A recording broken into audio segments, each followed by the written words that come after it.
और बीजेपी वाले बोलते मोदी है तो मुमकिन है, यकीनन मुमकिन है पूरी जायदाद को हड़प कर लेना।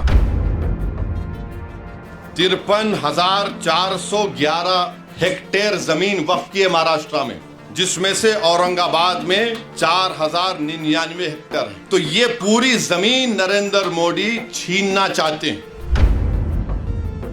मोदी जी ये चाहते हैं कि औरंगाबाद की डिस्ट्रिक्ट कमेटी में पूरे के पूरे बीजेपी आरएसएस की जहनियत रखने वालों को मेंबर बना दिया जाए।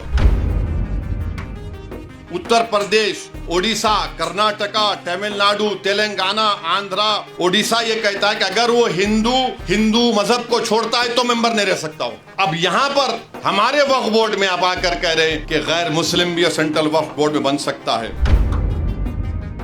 आप जानते हैं मुझसे बेहतर कि महाराष्ट्र में इम्तियाज साहब ने रिकॉर्ड दिया कि 53,411 हेक्टेयर जमीन वक्फ की है महाराष्ट्र में।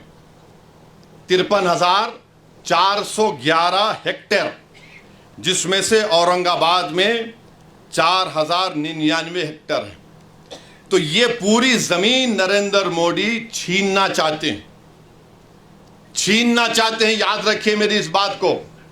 और कैसे छीनना चाहते हैं, उन्होंने कानून बनाया।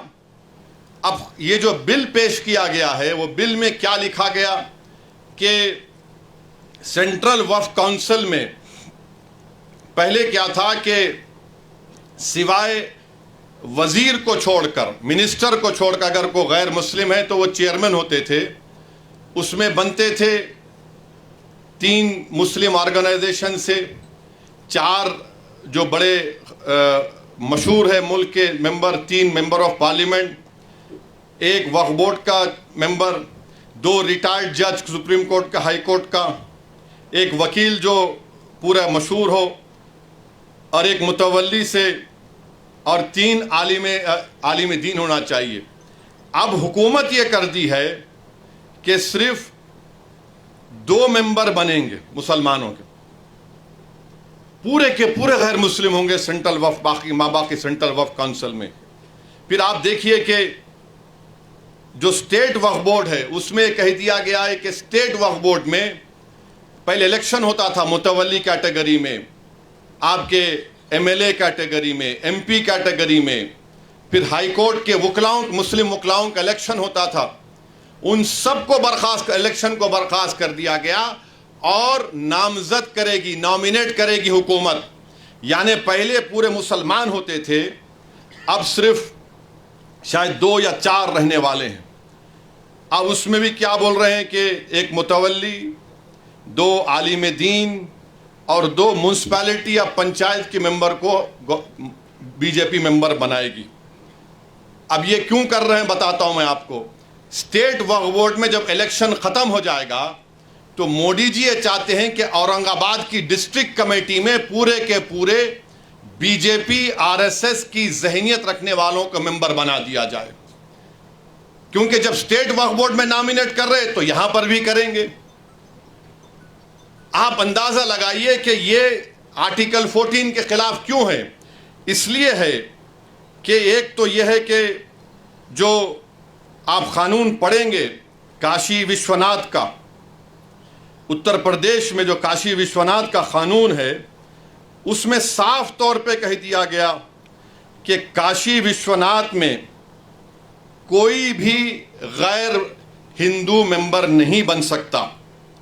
काशी विश्वनाथ का कानून ये कहता है। फिर आप जाकर तमिलनाडु का कानून देख लीजिए, वो भी ये कहता है कि कोई भी मुसलमान या गैर हिंदू उसका मेंबर नहीं बन सकता। तमिलनाडु का 59 का कानून है। फिर आप आंध्र प्रदेश का सेक्शन 3(2), उसमें कहा गया है commissioner, additional commissioner, joint commissioner, बल्कि कोई काम करने वाला भी गैर हिंदू नहीं हो सकता। कर्नाटका का 97 का कानून ये कहता है कि कोई गैर हिंदू मेंबर नहीं बन सकता। ओडिशा का कानून सेक्शन 5 कहता है कि हिंदू ही बनेगा। अच्छा, इन तमाम उत्तर प्रदेश, ओडिशा, कर्नाटका, तमिलनाडु, तेलंगाना, आंध्रा, ओडिशा ये कहता है कि अगर वो हिंदू मजहब को छोड़ता है तो मेंबर नहीं रह सकता हो। अब यहां पर हमारे वक्फ बोर्ड में आप आकर कह रहे हैं कि गैर मुस्लिम भी सेंट्रल वक्फ बोर्ड में बन सकता है। अच्छा, फिर आपके महाराष्ट्र में पंढरपुर की मंदिर है ना, पंढरपुर की मंदिर, पंढरपुर की मंदिर में सेक्शन 22H कहता है कि डिस्क्वालीफाई वो शख्स होगा जो हिंदू नहीं होगा। पंढरपुर की टेम्पल एक्ट कहता है 73 का सेक्शन 22H, निसार साहब जानते हैं। आप नहीं बना सकते किसी गैर हिंदू को। हमारे ऊपर क्यों कर रहे हैं आप ये? इसलिए कर रहे हैं ताकि पूरी जायदादों को छीन लिया जाए। जब इनके चमचे आके बैठेंगे तो वो तो बादशाह सलामत जिंदाबाद के नारे ही लगाएंगे ना। और बीजेपी वाले बोलते मोदी है तो मुमकिन है, यकीनन मुमकिन है पूरी जायदाद को हड़प कर लेना।